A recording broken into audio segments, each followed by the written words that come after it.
नमस्कार।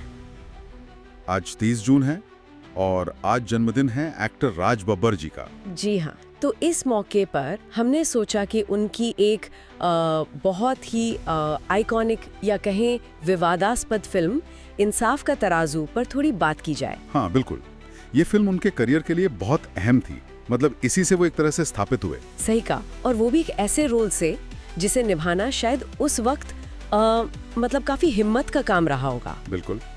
तो आज हम इसी पर थोड़ी गहराई से बात करेंगे कि कैसे एक रोल एक्टर और ऑडियंस दोनों पर असर डालता है। चलिए शुरू करते हैं। तो इंसाफ का तराजू, राज बब्बर जी का किरदार था रमेश, एक रेपिस्ट का। हाँ, और उनका अभिनय इतना रियल था, इतना ज्यादा कि कहते हैं थिएटर्स में औरतें उन्हें देखकर सच में गालियां देने लगती थीं।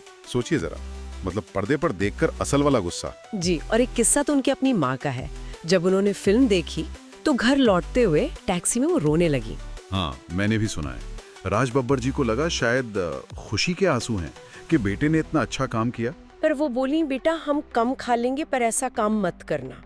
वो सच में दुखी थीं किरदार के काम से। ये तो कमाल है। मतलब एक्टिंग की ताकत देखिए कि माँ भी किरदार और एक्टर में फर्क भूल गई एक पल को। बिल्कुल। राज बब्बर जी को बुरा तो लगा, पर कहीं ना कहीं एक सेटिस्फेक्शन भी था कि भाई काम इतना असरदार रहा। हाँ, कि नफरत भी असली लगे। सुनने में तो ये भी आया कि कुछ लोगों ने असल में गोली मारने की बातें करने लगे थे। जी हाँ, माहौल ऐसा बन गया था। ये दिखाता है कि किरदार कितना इंटेंस था। पर ये रोल उन्हें मिला कैसे, ये भी बड़ी दिलचस्प कहानी है। हाँ, वो तो बस एक इत्तेफाक था। वो गए थे B.R. चोपड़ा साहब से मिलने, किसी और काम से शायद। अच्छा। हाँ, चोपड़ा साहब ने बताया कि वो एक फिल्म बना रहे हैं जीनत अमान ये के साथ, और उन्होंने कहानी सुनानी शुरू कर दी। और राज बब्बर जी, क्योंकि वो थिएटर से आए थे, वो हीरो या विलन के फ्रेम में नहीं सोच रहे थे। नहीं, बिल्कुल नहीं।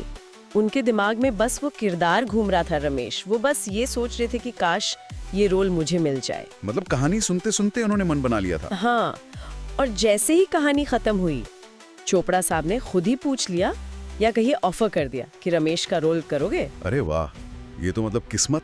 एकदम। राज बब्बर जी तो खुश हो गए। ये दिखाता है कि वो किरदार की डेप्थ देख रहे थे, ना कि सिर्फ नेगेटिव शेड। सही बात है। अच्छा, एक और हल्का फुल्का किस्सा भी इसी फिल्म से जुड़ा हुआ, फोटोशूट वाला। हाँ, वो शर्ट वाला किस्सा। जब फिल्म का फोटोशूट होना था तब राज बब्बर जी इंडस्ट्री में नए थे, तो उनके पास कोई खास बढ़िया शर्ट नहीं थी पहनने को। अच्छा, उस जमाने में ऐसा होता था। जी, तो ये बात पता चली रवि चोपड़ा जी की पत्नी रेणु चोपड़ा जी को। रवि चोपड़ा फिल्म डायरेक्ट कर रहे थे। हाँ। तो रेणु जी ने अपने पति की मतलब रवि जी की एक शर्ट निकालकर राज बब्बर जी को दे दी। कमाल है। और उसी शर्ट में फोटोशूट हुआ। हाँ जी, जीनत अमान जी और दीपक पराशर जी के साथ वही फोटो है जो पोस्टर्स वगैरह में इस्तेमाल हुई। क्या बात है। लेकिन जब फिल्म चली और किरदार इतना ज्यादा हिट हुआ, नेगेटिव तरीके से ही सही, तो राज बब्बर जी को थोड़ी चिंता भी हुई अपनी इमेज की। हाँ, जाहिर है वो गए भी B.R. चोपड़ा साहब के पास, कहा कि क्या हम किरदार को थोड़ा मतलब कम विलेनियस दिखा सकते हैं, थोड़ा हल्का कर दें। लेकिन चोपड़ा साहब माने नहीं। नहीं, बिल्कुल नहीं माने। उनका लॉजिक बड़ा साफ था। वो चाहते थे कि दर्शक रमेश से पूरी तरह नफरत करें, ताकि जब फिल्म के एंड में हीरोइन उसे गोली मारती है तो ऑडियंस को लगे कि हाँ ये सही हुआ, वो गुस्सा जायज लगे, वो अन्याय का दर्द महसूस हो। क्या विजन था डायरेक्टर का, अपने कन्विक्शन पर टिके रहना। बिल्कुल, और यही वजह है कि फिल्म इतनी असरदार बनी। तो देखा जाए तो इंसाफ का तराजू सिर्फ राज बब्बर के करियर का टर्निंग पॉइंट नहीं थी। नहीं, उससे कई ज्यादा थी।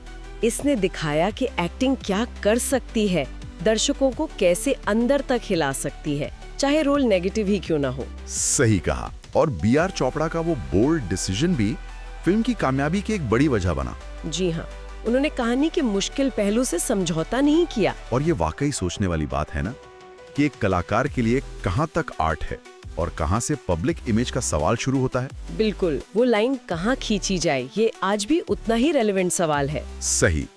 खैर, ऐसी ही और दिलचस्प कहानियों, किस्सों और खबरों के गहरे विश्लेषण के लिए जुड़े रहिए। जी हाँ, 2 इंडिया न्यूज नेटवर्क को सब्सक्राइब और फॉलो करना न भूलें।